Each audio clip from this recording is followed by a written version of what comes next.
Welcome to 4 Quarter Lives, a podcast exploring the profound impact of longer, healthier, and more engaged lives, not only for ourselves and our couples, but also for companies and countries. I'm Avivah Wittenberg-Cox, and on this week's 4 Quarter Lives, I talk with the head of Schneider Electric's Future Ready program. This French-based energy multinational employs 150,000 people across over 115 countries. When it discovered that its 51-plus employees, what I call Q3, weren't as motivated and engaged as the rest, they were determined to fix it, especially given the talent wars they felt pressing on their business needs every day. Unlike many of their corporate counterparts, they've designed a structured global program to re-engage employees whatever their age and stage. Michael Fossat shares why and how they did it.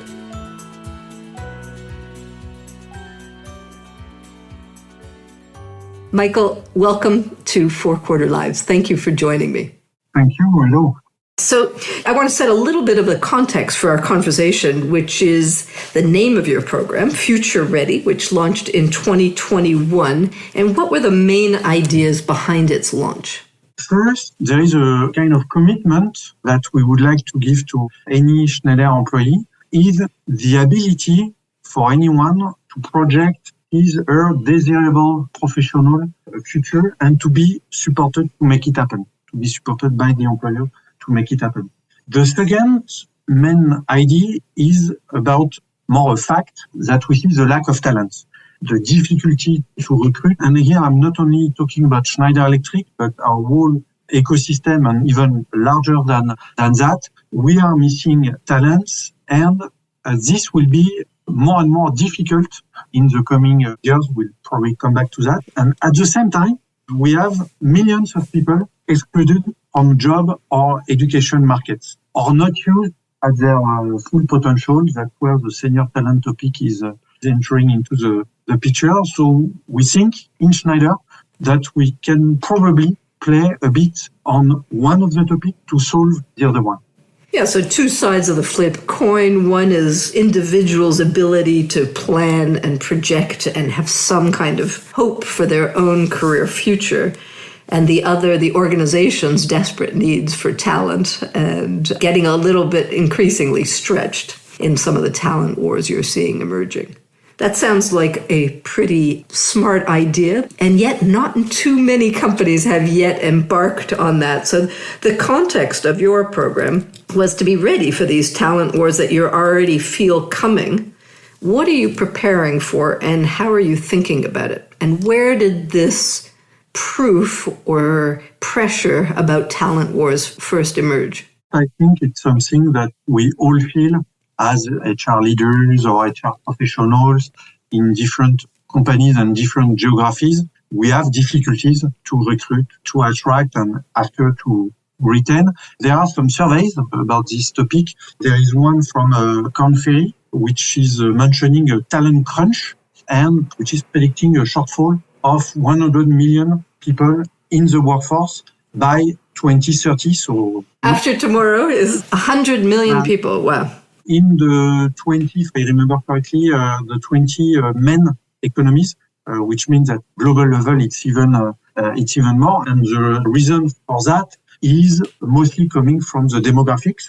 We are entering in an era where we'll have an aging population. I think you are well aware about this, but this has an impact on the active workforce and potentially a huge business impact. In this survey, they are mentioning an impact of $8.5 trillion, which is basically the business you are not doing because you miss somebody to fulfill the job. So it's approximately $100,000 for each missing job. And if I go to very concrete examples, you have an article from the Wall Street Journal earlier this year mentioning that we are missing electricians in the US to contribute, among other things, to the energy transition that we all want to operate, especially when we are called Schneider Electric. So we think that there is really something concrete already happening and that will become worse in the very coming years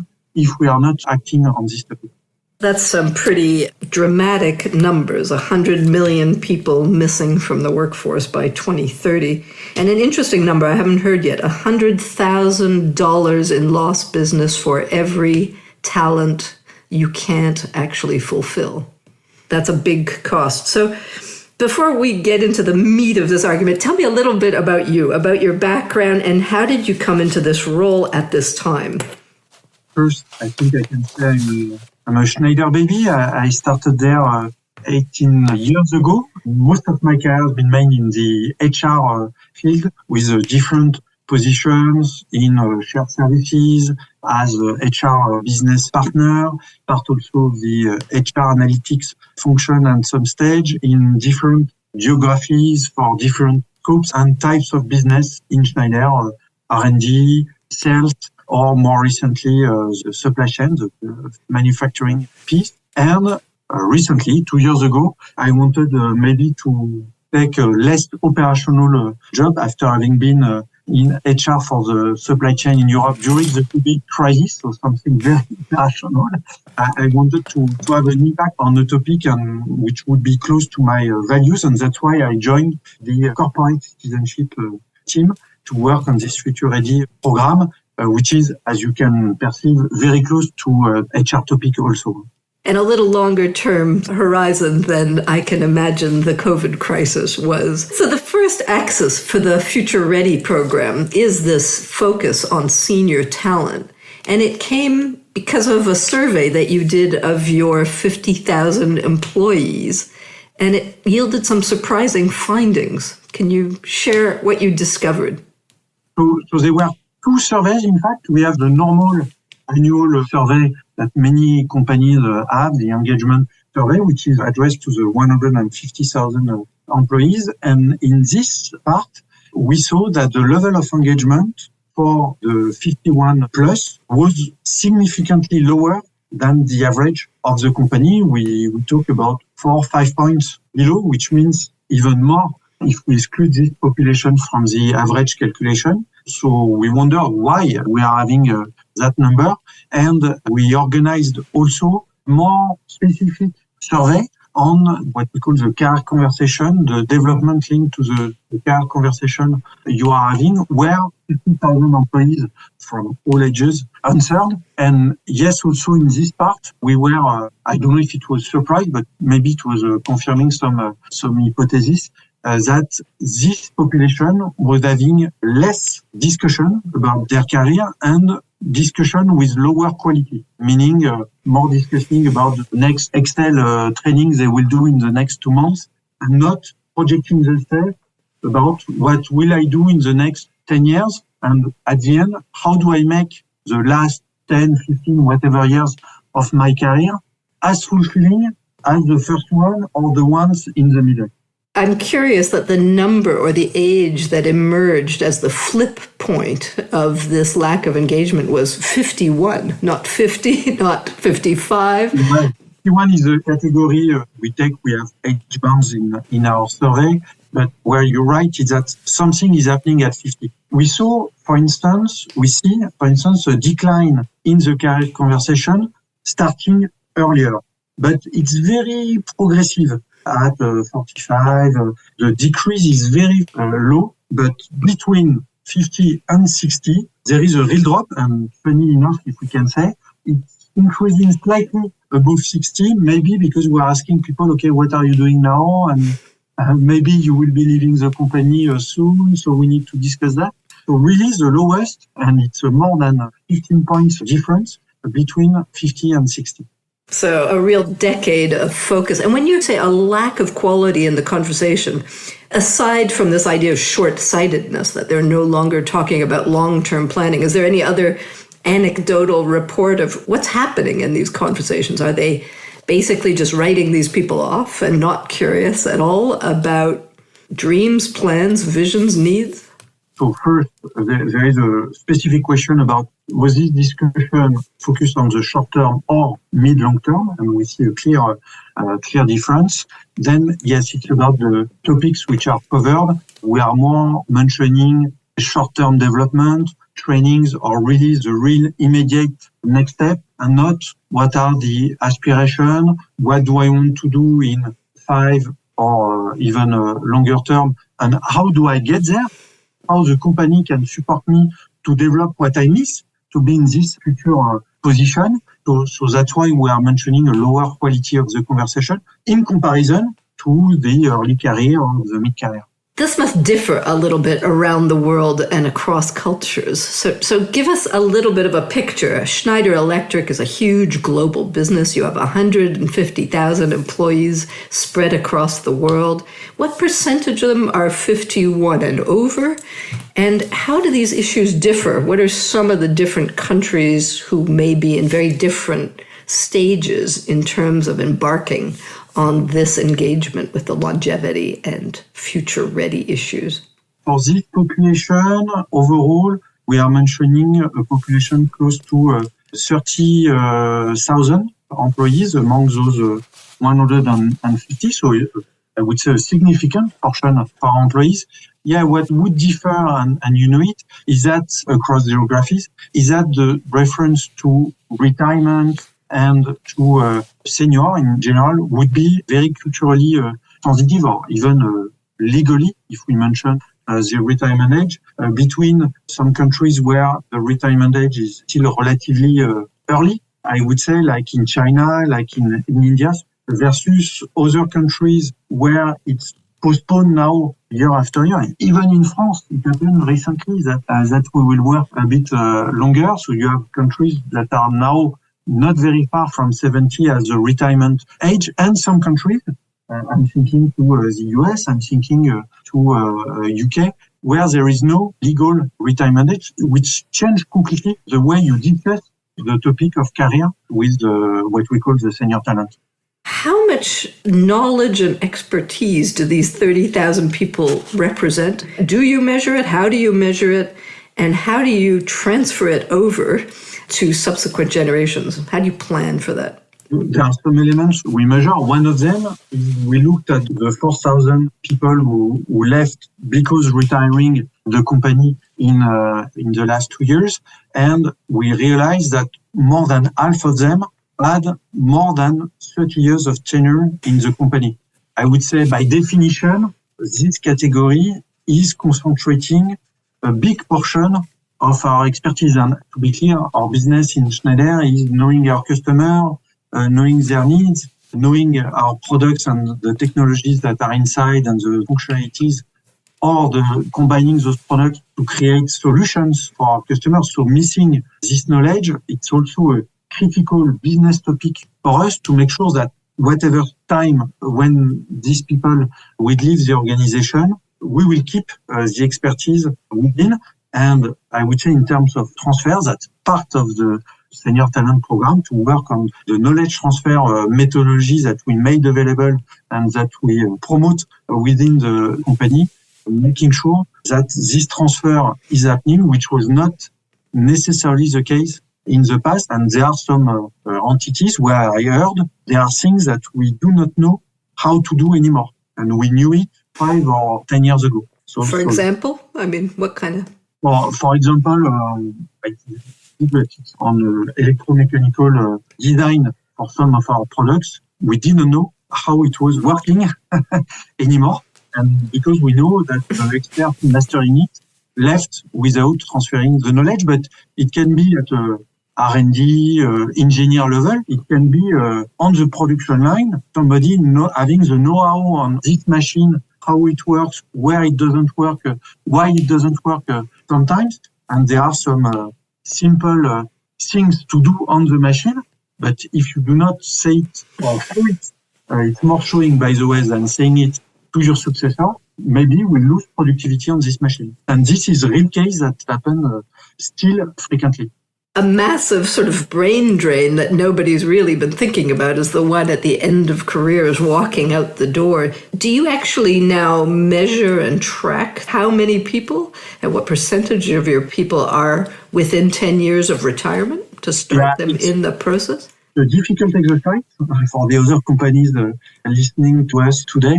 It's a difficult exercise for the reason I mentioned. Legal age would be different from one country to the other with some obligation or not. Some will have no legal edge. So we have to take hypothesis country by country. So what I'm saying is necessarily an estimate and not the real truth. But we estimate that between 20 and 25% of our workforce would be leaving the company in the next 10 years. So that's something we try to measure with, as I mentioned, a minimum of hypothesis, and it's even much more in our what we call top 1,000. So our top leaders, it's close to 40% that would be leaving in the next 10 years. And that's probably true in a lot of companies, right? That almost a quarter of the talent's going out the door, and 40% of your top 1,000. That's an astonishing statistic. So let's dig a little bit into what Schneider Electric is doing around this topic. You started in 2021 with a key driver to improve engagement for the over 51s. What were they complaining about, and what are their priorities? What have they asked you to pay more attention to? They want the same as the other talent. It seems simple, but actually that's apparently not what we were doing. They want to express what they want to do. They want to have some career opportunities.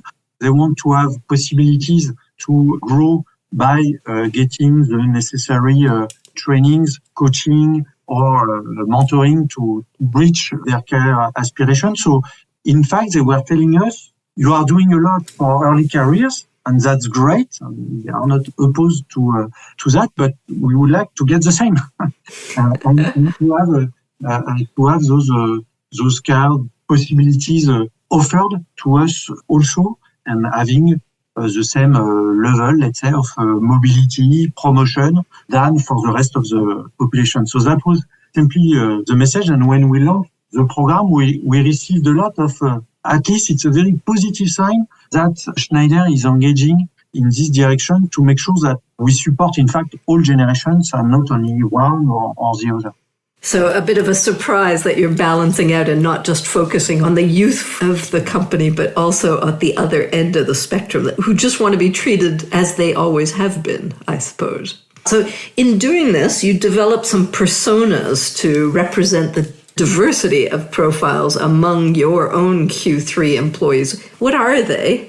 And did any of them surprise you? Yeah, and the idea was really to change the mindset, which is probably the most difficult thing to do. Always the most difficult thing to do. Yeah, with this, like many others, but particularly on this culturally sensitive program. In fact, for many, the vision of the senior was he or she is projecting retirement and the transition to retirement, which is, by the way, one of the personas. Right. And there is nothing wrong with the fact of projecting and preparing the transition to retirement. But is it the only thing that professional is doing in the last 10, 50 years of career? We do not think so. And that's why we developed by simply having interviews with senior talents to build another possibility than this one. And so the different personas that we are having now, there are four. One is willing to continue his or her career at a similar level, which doesn't mean in the same job. So it may include mobilities, but more on a transversal manner. The second one, and this we heard it a lot, maybe more than what I was expecting, is the willingness to transmit knowledge, to transfer, to tell to younger generation what they have learned and how it can be useful, with a sense also of being recognized into what they know and the fact that they are sharing this knowledge with a master of their craft who wants to mentor the next generation. Exactly. And the last one, which was perhaps more surprising, or at least it's not coming as an obvious thing when we presented it, is the person willing to accelerate in the career. I want to go to the next stage, to the next level. I want to take the equivalent of the job of my boss. And that's something which was not at all, for instance, shared in talent reviews. This situation of, okay, maybe the person has the kids outside home now, who left home, a lot of time and energy. I think that the current 50, 60 is not the one that we had 40 years ago. So they are full of energy and they have time and energy to move to the next step of their career and to the next level. And this was a persona which was, I think, not at all considered in the past. So these 4 personas: retire, continue, transmit, or accelerate. I'm curious if there are any gender differences in those. Perhaps I have a theory that many women want to accelerate in Q3. Did your personas or measurements reflect any gender differences? We actually, the persona to illustrate this persona is a lady. But no, so far we do not perceive a gender difference, but there may be one because women's history in professional career is different, and maybe there is more this willingness to accelerate. But I cannot say we measured it so far. We'll come back for that data when you've amassed a few more years. So you started with pilots that you've been rolling out throughout this year in 2023, a bit by wave. I think you've hit France, India, China, and Germany, so large countries which must have substantial differences in their attitudes to these things. You discovered the importance of the narrative being told and how careful you have to be about how you present. Tell us a little bit about the unexpected reactions you got. Yeah.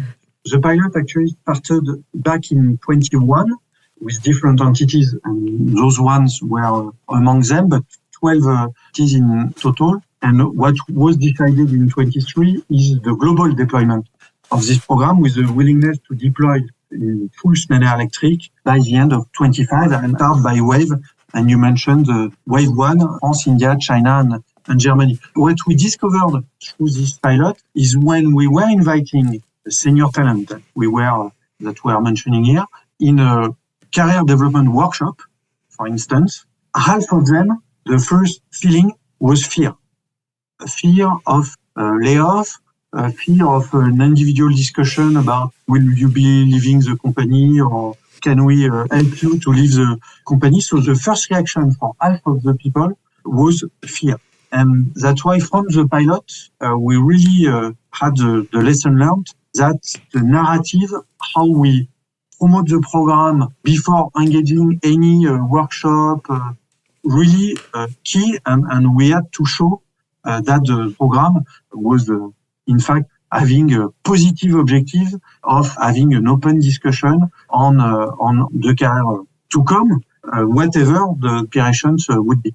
So, and also, we mentioned it already a bit, but the need to adapt to local culture, norms, and words. So, for instance, we had a long discussion about senior talent. Is it the right wording? And I know that the word acceptance is not the same in France, in the US, for instance. So for this, we leave the freedom to the territory to mention experienced talent, to mention Q3, why not, in their local adaptation of the program, as long, and this we measure it, as long as they deploy something for benefiting to this category of the population. So it has to remain very targeted, but how they communicate it and the words they use can be adapted to local cultural expectations, with the recognition that the word senior is increasingly embattled in many countries.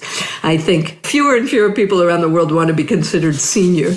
So I find this fascinating, and for all the companies listening, so that they can avoid this fear reaction of a very ageist world being kind of expected as companies are rolling out things that they're well-meaningly calling something that doesn't land the way they expected. What would you recommend companies do? And you say they have to be very careful before they do anything at all in launching it right. Would you have a couple of suggestions? It's first to mention the intent of the program, which is not a mass layoff. Yes. We are not firing you. This is not what this is about. So really, but being explicit about what is the program about, what are some initiatives part of the program, so that people can see, okay, if I'm willing to transition to retirement, and again, that's perfectly fine, but there will be some elements, but also if I want to accelerate, if I want to continue in my current job for the next decade. That's something that can be discussed openly. And really, the idea is that we will be supporting you in making your career fitting with your aspiration and not having, let's say, the fear of the last part of your career. It's very interesting because you really have to educate not only organizations and managers, but individuals themselves who may never have thought that they could accelerate or continue. So I love your 4 personas in that they themselves are like a mini education, that those alternatives and options actually exist. Because it's always difficult it's chicken and egg. Is it because the company is not offering me enough, or is it because I'm not candidate to the job that I'm not having this position at the end? And that's one of the messages we pass, and we see it. We can measure that there is less candidatures to some open position, with the person telling us, no, but they will never take somebody like me on this job. Yes, but not being candidate is the best way not to get the job. Yes. Right. It's also an overall raising awareness overall across our employees about those attitudes. How do you do that? How are you shifting the mindsets, the stereotypes? How are you doing that in a global context with so many different cultural norms? What's the process been? You mentioned it, but I think the personas are contributing to it. And what we try to do is to have a presentation of the program where you have some initiatives which are common to the different personas. For instance, the health check. Health is a topic that came quite often, frequently in the discussion, or having a better view on my financial conditions for retirement, having access to a platform and to a consultant giving me this insight, and some which are more specific to one or the other of the personas. So I will mention progressive retirement, part-time for the one willing to transition, but upskilling, eventually reskilling for the one willing to continue at the same level, leadership program, manager program for the one willing to accelerate, or it can be the knowledge transfer methodology, the mentoring for the one willing to transmit. So trying to show to people concrete examples of initiatives they can benefit of depending what their aspirations are. Then we are trying to train both, it's important, both employees and managers to the career discussion. We are, and that's one criteria we impose to all territories. They have to have those training offered to employees and managers, because if you just, let's say, force the discussion, it can be a kind of 5 minutes exchange. What do you want to do? Okay, end of the discussion. Here, we try to make it meaningful with all the opportunities, the available opportunities that we can propose, and the way to engage this discussion, both for the employee and for the manager. Another way to change mindset is to have specific workshop targeting this population to build their career aspiration, or their career to have at the end a solid career plan.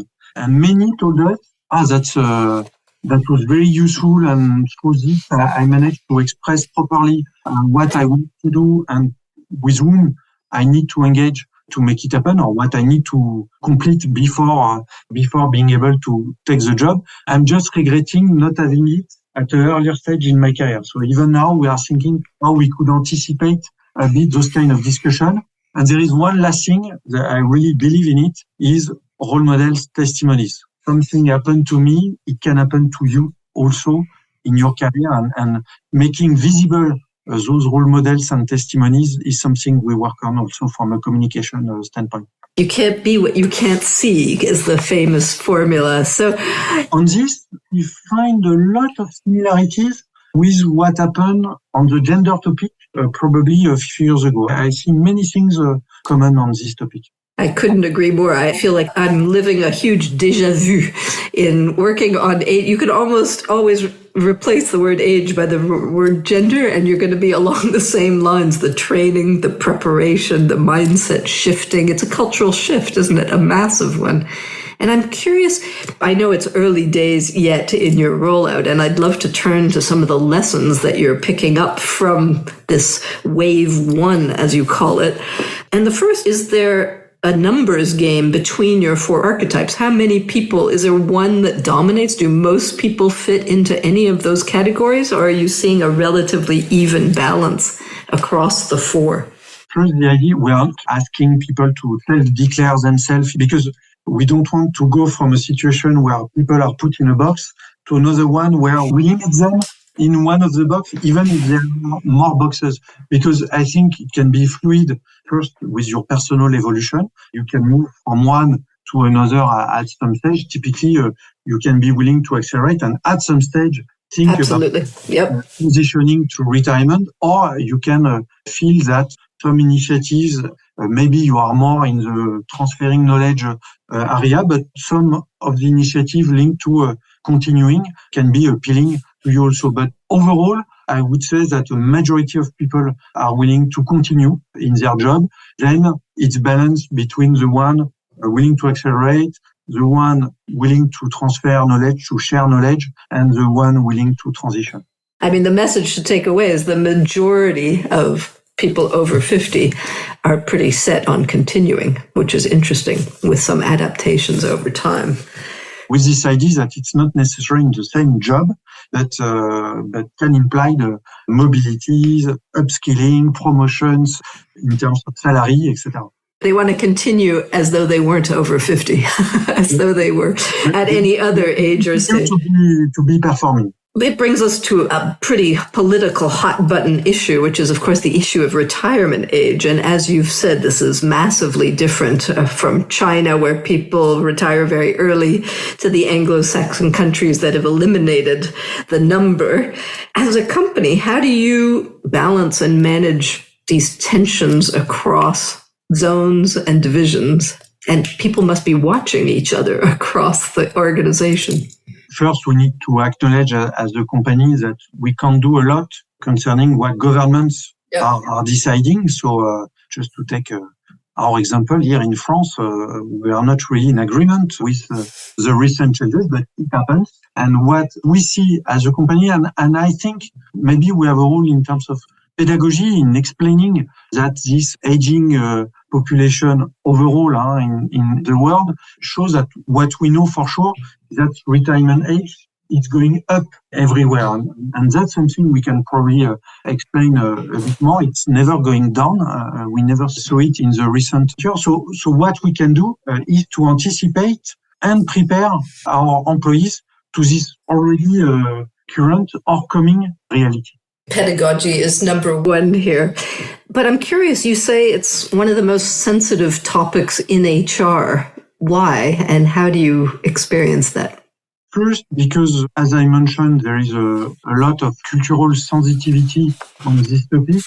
The second element is that in some big geographies, we are used, and I'm thinking to Europe, for instance, we were used for decades to unemployment and early retirement mentalities, that finally it was acceptable to have the senior population leaving earlier to leave space because we were missing jobs. And in this situation, okay, why not paying somebody to go earlier on retirement? And we have been in this planning for many years, and it was not said, but socially accepted to reduce senior employment, to give space to younger people. So many senior talents themselves are asking for the next plan to leave the company or the next pre-retirement scheme. So changing this paradigm will take time. And we know that even if this trend will last for decades of aging world, retirement age being regularly postponed, we will have this for a short period of time with up and downs. It will come back but why not a new pre-retirement scheme to go through these difficulties that we'll have for the next 1 year or 18 months. So changing this paradigm, I think will take time because it was a bit the easy way to manage the things. And it was a long, long time. So yes, a very sudden global shift from a time of high unemployment and lots of early retirement and trying to get older people out of the workforce. And now all of a sudden, really kind of post-pandemic, it almost feels like, of a sudden realization that no, we actually need to keep these people in, and that retirement ages are set for probably a good bit of the rest of our lives, Michael, to be increasing. We're getting to the end of our time, and I just want to wonder, this is an extraordinary journey, I'm sure, for you to be watching at your age and stage. And I'm curious at some of the reactions that you've had. What are people saying, and what have you personally learned from this project? What's most surprised or delighted or horrified you from rolling this kind of exercise out? First, what was positive to me, co-leading this program with my HR colleagues, is the reaction from the main people involved, so our senior talent, saying, at least this company is doing something about us, and not only for young people, not only for women, so we feel included. And some said only the fact that there is a program, even if there was nothing inside, which hopefully is not the case, but just mentioning this program is a positive signal. So that was At last, somebody's paying attention to us. Exactly. And personally, I learned how to move from a vague idea or conviction based on facts to a structured global program, which was a learning for me. I mentioned it, but also realized the importance of the narrative. And there is a thin difference between the narrative and the marketing. It's not purely marketing. It's something we need to tell to the people for them to be engaged in the program we are offering. Then maybe on disappointment, I don't know if it's surprised, but still, I'm sometimes still surprised by the fact that some leaders, I have to say it not loud, but including in HR, are sometimes not feeling yet the sense of urgency on this topic. And I am, of course, delighted, which happened more and more frequently in the past months, when the country, an entity, is providing us with a local program going beyond our expectation at a global level or bringing new ideas that we never thought of. So that's where, of course, I feel the most energized. An example? What's been the latest country to come knocking? We have some countries that came to us with a post-retirement employment scheme. So with the possibility for people who are leaving or who have left the company to be employed again under different forms of contracts, types of contract, in order to work again for Schneider Electric. And we were thinking about keeping our talents till the retirement, till the moment they want to retire. But we are now even looking beyond retirement and how we still engage with them after their retirement. You're going to do like universities. It'll be emeritus employees who never really leave, a lifelong relationship with your wonderful. Michael, thank you so much. I think that was a fascinating conversation that will interest more than one company listening. I am leaving with these ideas of these archetypes of retiring, but 3 options of continuing, transmitting, and accelerating. If I had to guess, which one would you think you might become? Well, for the moment, we'll be continuing for sure. I can accelerate. From one accelerator to another. Thank you very, very much for your time and insights, and good luck with your future readiness. Thank you for sharing. Thank you, Avivah. For more thinking about the impact of our 4-quarter lives, you can read my column at Forbes and subscribe to my Elderberries newsletter on Substack. Let's design lives that aren't just longer, but better.